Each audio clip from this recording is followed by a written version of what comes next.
Hello students, आज मैं pre law 2 history का क्लास ले रही हूँ। इसमें आपका टॉपिक है आज। इसके पहले मैं आपको बता चुकी हूँ प्लासी का युद्ध, बक्सर युद्ध के बारे में।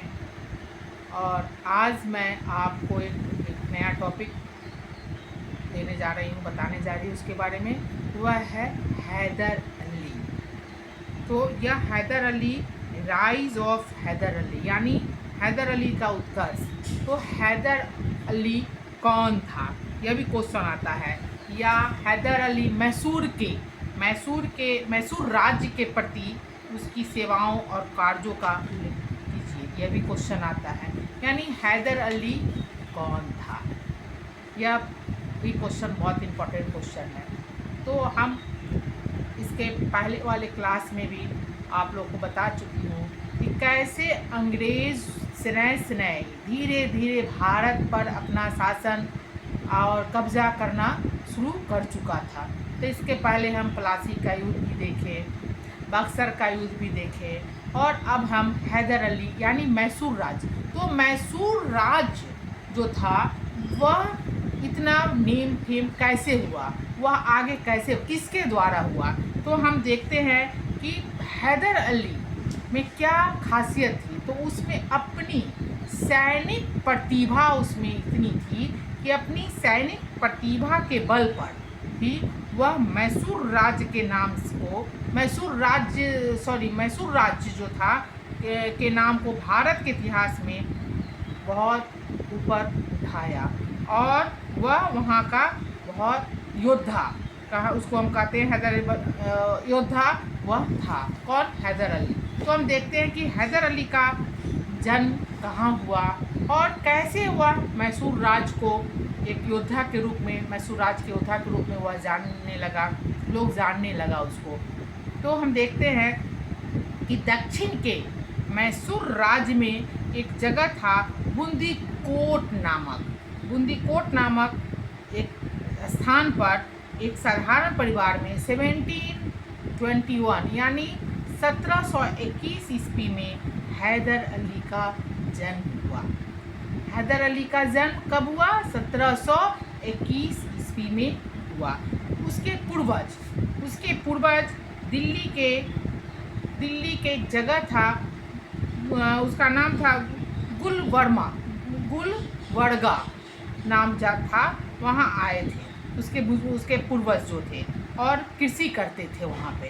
तो वह देखा जाता है कि आखिर हैदर अली का बैकग्राउंड क्या था, उसके पूर्वज कहाँ थे। तो यह सब भी देखा जाता है, समझा जाता है, उसके बारे में जाना जाता है। तो वह दिल्ली आ गए थे। और सर्वप्रथम हैदर अली के जो पिता थे उनका नाम था फतेह मुहम्मद ने सैनिक सेवा स्वीकार की। सैनिक में वो अपना सेवा देने लगे और अपनी योग्यता से उसने मैसूर राज्य में एक फौजदार का पद प्राप्त किया। हैदर अली के पिता जो थे मुहम्मद जो वह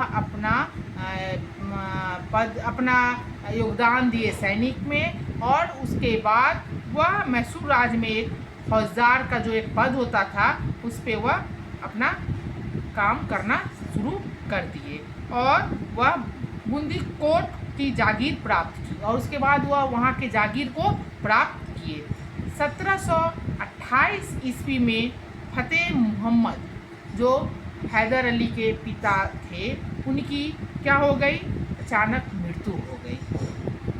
तो पिता की मृत्यु होने के बाद अब हैदर अली का क्या पृष्ठभूमि होता है, तो हम देखते हैं कि तब हैदर अली सिर्फ वह 7 साल का था जब उसकी पिता की मृत्यु हो गई, क्योंकि वह 1721 में उसका जन्म ही हुआ था और 1728 में उसके पिता का देहांत हो गया था। इससे क्या होता है कि हैदर अली के परिवार की स्थिति जो थी वो स्वाभाविक था कि खराब हो गई और हैदर अली बड़ा हो गया, जवान हो गया और बहुत सारे कठिनाइयों का सामना करना पड़ा और उसके बाद सैनिक सेवा, उसके बाद वह भी सैनिक सेवा प्राप्त करके अपने परिवार की स्थिति को संभालने लगा। वह भी सैनिक में ही अपना योगदान दिया और अपने परिवार को संभालने लगा। यह हैदर अली का है कि वह कैसे, वह उसके 7 साल में उसके पिता की मृत्यु हो जाती है, परिवार की स्थिति दयनीय हो जाती है और वह भी सैनिक में अपना योगदान दिया और उसके बाद उसमें अपना परिवार की स्थिति को संभालने लगा। हैदर अली का समय नहीं मिला, पिता बचपन में ही पिता की साया समाप्त हो चुकी थी, तो वह अशिक्षित रह गया, वह सही से पढ़ा नहीं। वह अशिक्षित होने के कारण वह क्या हुआ कि उसकी, लेकिन उसके बावजूद अशिक्षित होने के बावजूद भी हैदर अली में बहुत सारा उसमें योग्यता प्राप्त की हुई, उसमें बहुत सारी योग्यताएँ थी जो वह प्राप्त किया था। जैसे वीरता उसमें बहुत थी, सैनिक क्षमता था, उसकी सैनिक प्रतिभा तो बहुत ही कूट के भर गया था और कूटनीतिकता में वह बहुत अत्यंत, उसको हम निपुण कह सकते हैं, वह निपुण हो चुका था हैदर अली। तो एक्चुअली वह उसमें बचपन से ही लग गया, अपने परिवार को भी वह भरण पोषण करना शुरू किया, तो वह उसमें वह इसलिए कुछ कारण वह हम बताए भी कि अशिक्षित रह गया। तो उसके बाद क्या हम देखते हैं कि मैसूर का राज्य जो था, वहाँ हैदर अली ने अपने सैनिक जीवन से शुरुआत की थी। वह वहाँ सैनिक के जीवन से ही अपना शुरुआत की थी और उसके बाद विजयनगर साम्राज्य, पहले वह विजयनगर साम्राज्य का एक अंग था, जो वह विजयनगर साम्राज्य का अंग था। उसके पतन के बाद वह शासन स्थापित हो गया। वह एक जगह का नाम था, उसका नाम है बोदेयर वंश था। वह वहाँ शासन वह स्थापित हो गया। हैदर अली के समय मैसूर का राजा जो था वह कृष्ण राज था और कहा जाता है कि हैदर अली को कृष्ण राज से बहुत अच्छा संबंध था, लेकिन वह संबंध सिर्फ कहने के लिए था। वह किससे, तो वहाँ का मैसूर का जो राजा था कृष्ण राज, तो जब वह सेना में था, से वह शुरू किया और मैसूर का राजा उस समय कृष्ण राज था। वह केवल नाम मात्र का ही शासक था, मैं पहले ही बता चुकी। राज्य में वास्तविक शक्ति 2 सर्वाधिकारी मंत्रियों के हाथों में था, 2 सर्वाधिकारी मंत्रियों के में था और उसका एक उसी के हाथों में था। तब अब हम देखते हैं कि हैदर अली के वह उसे किस चीज़ का सामना करना पड़ा। तो अब हैदर अली आगे कैसे वह बढ़ते गया, तो हम देखते हैं कि कर्नाटक के युद्धों ने हैदर अली के उत्थान में बहुत सहायता की। हैदर अली के उत्थान में कर्नाटक का जो युद्ध हुआ था उसमें बहुत उसकी सहायता हुई। नासिर जंग के कत्ल होने और मुजफ्फर जंग के हैदराबाद का निज़ाम बनने के समय हैदर अली के कर्मचारियों को नासिरगंज के खजाने का कुछ हिस्सा हाथ लग गया और क्या हुआ, जिसे हैदर अली को पर्याप्त सहायता मिली।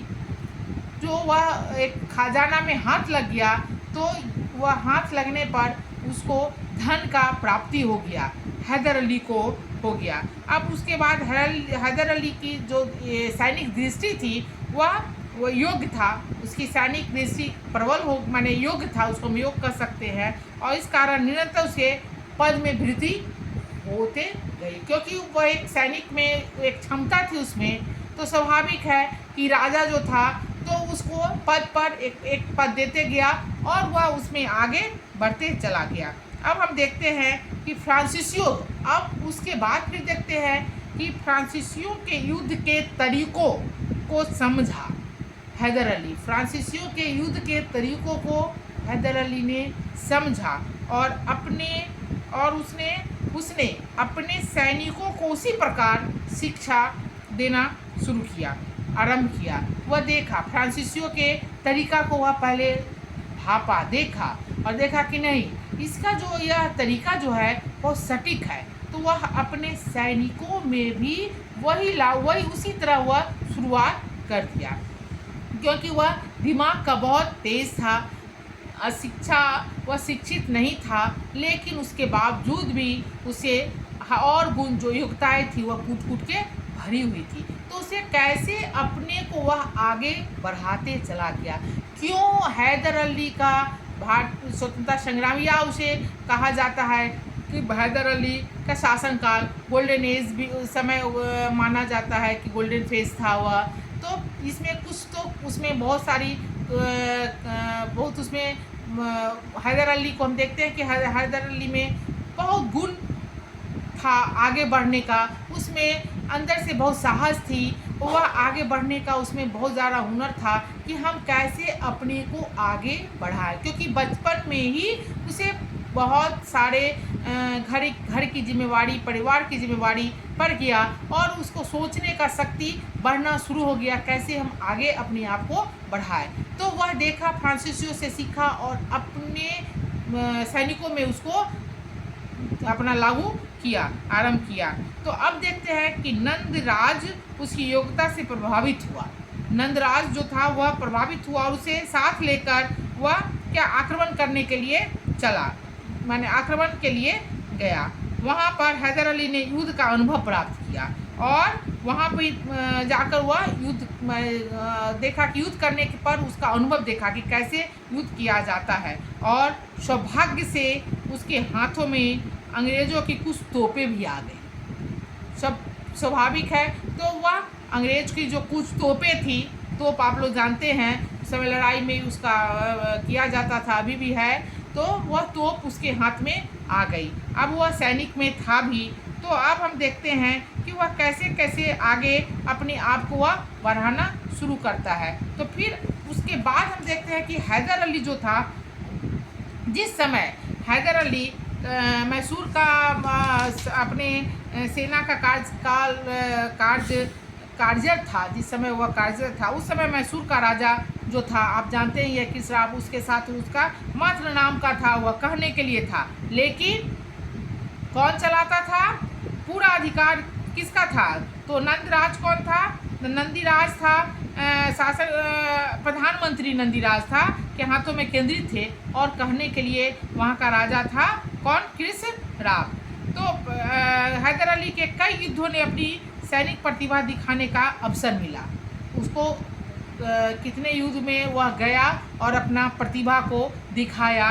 तो दिखाने के बाद उसे प्रभावित होकर क्या हुआ कि 1755 ईस्वी में नंदीराज ने हैदर अली को डिंडीगल का फौजदार नियुक्त कर दिया।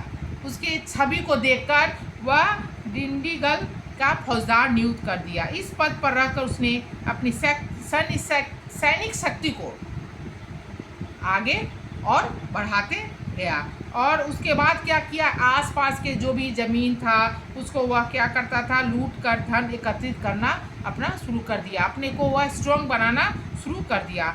आर्थिक उसके बाद वह आर्थिक दृष्टि से भी सुदृढ़ वह होते चला गया।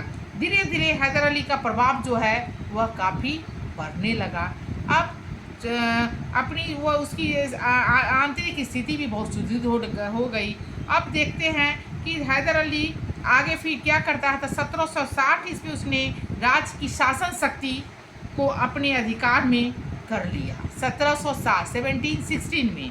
और 1761 ईस्वी में वह जनता की इच्छा से मैसूर राज्य का सर्वा बन गया।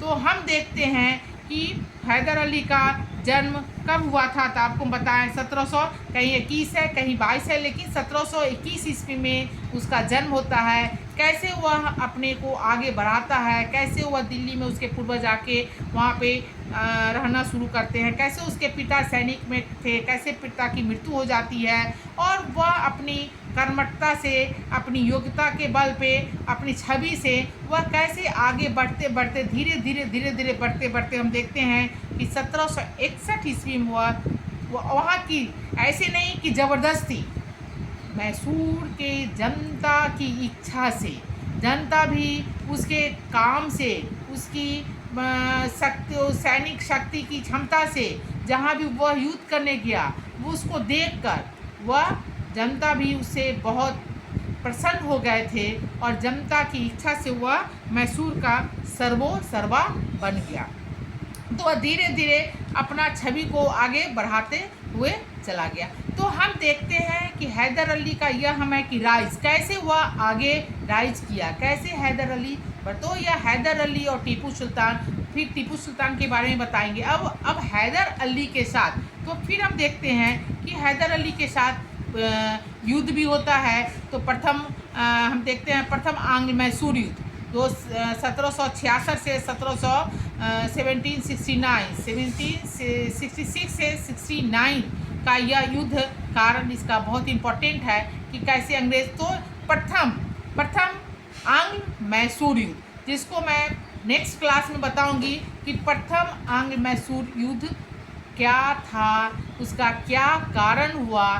तो स्टूडेंट्स, आप पहले हैदर अली के बारे में जानिए कि हैदर अली कौन था, कहाँ का रहने वाला था, कहाँ जन्म लिया, कैसे वह आगे बढ़ते गया और कैसे वह जाके मैसूर पर वह सर्वा वह मैसूर का बन गया, कैसे वह जनता के आँखों में नज़रों में वह अपना स्थान स्थापित कर लिया। फिर हम एक और देखते हैं कि वह अगले 5 वर्षों में हैदर अली ने राज दरबार में अपनी प्रतिष्ठा में काफ़ी वृद्धि कर ली और वह 1700 आपको पहले भी बता चुकी हूँ कि वह कैसे वहाँ का बन गया। फिर एक और देखते हैं कि पानीपत की जो तीसरी लड़ाई होती है में मराठों की पराजय, दक्षिण में अंग्रेज और फ्रांसीसियों की कट्टर शत्रुता ने हैदर अली को अपनी शक्ति और राज का विस्तार करने में भी सुविधा प्रदान की। पानीपत की आप सभी जानते हैं प्रथम लड़ाई कब हुआ था, द्वितीय कब हुआ था और तृतीय कब हुआ था। तो उसमें भी पानीपत प्रथम की तृतीय लड़ाई में भी इसमें यह काफ़ी इसको फ़ायदा हुआ, बेनिफिट हुआ। और तब फिर देखते हैं कि धीरे धीरे वह हैदर अली 1764 ईस्वी में पेशवा माधव राव ने हैदर अली को युद्ध में परास्त किया और 1765 ईस्वी में हैदर अली को मराठों से संधि करके उसे अपना कुछ भू क्षेत्र जो 28 लाख रुपए प्रति वर्ष देने का वादा करना पड़ा और 1765 ईस्वी में निज़ाम ने अंग्रेज़ों की सहायता लेकर हैदर अली पर आक्रमण किया। और यह जो आक्रमण जो किया, यह कौन आक्रमण था, तो मराठे की संधि में सम्मिलित हो गए और इस प्रकार 1766 ईस्वी में हैदर अली और अंग्रेज़ों के बीच संघर्ष शुरू हो गया। तो हम पहले आज के क्लास में आपको मैं बताई कि हैदर अली कौन था और कैसे आगे बढ़ा, कैसे वह अपने, और उसके बाद अंग्रेज़ जो है प्लासी का युद्ध, बक्सर का युद्ध, और उसका दिमाग में, नज़र में, उसके मन में बैठा हुआ था मैसूर के तरफ, वह धीरे धीरे बढ़ते जा रहा था। तो वह फिर तब हैदर अली पे उसका गया, तो हैदर अली से उसकी एक लड़ाई होती है, जो वह लड़ाई आपके बीच में है प्रथम आंग्ल मैसूर युद्ध के बारे का कारण क्या बना, यह युद्ध क्यों हुआ अंग्रेज और हैदर अली के बीच। तो स्टूडेंट्स, नेक्स्ट क्लास में मैं इसके बारे में चर्चा करूंगी। आप आज के क्लास में हैदर अली के बारे में अपने आप जो मैं बताई हूँ उसको आप समझते हुए फिर अपने बुक में इसको ज़रूर पढ़िएगा। जितना पढ़िएगा उतना आपको अनुभव प्राप्त होगी, सीखने की जिज्ञासा होगी। ऑनलाइन क्लासेस से आप लोग को यह दिया जा रहा है कि आपका जो सिलेबस है उसमें कंप्लीट हो जाए और आप एग्ज़ाम में सही से, लेकिन इससे है कि आपको जानकारी भी हो। तो जानकारी के लिए स्टूडेंट्स आप घर में ज़रूर पढ़िए और जो भी आपके पासबुक वगैरह से मत पढ़िएगा, किताब खरीदिए, बुक लीजिए और उसमें आप डिटेल्स में पढ़िए। कोई भी प्रॉब्लम हो ज़रूर आप प्रॉब्लम को पूछिए, मेरे व्हाट्सएप नंबर से भी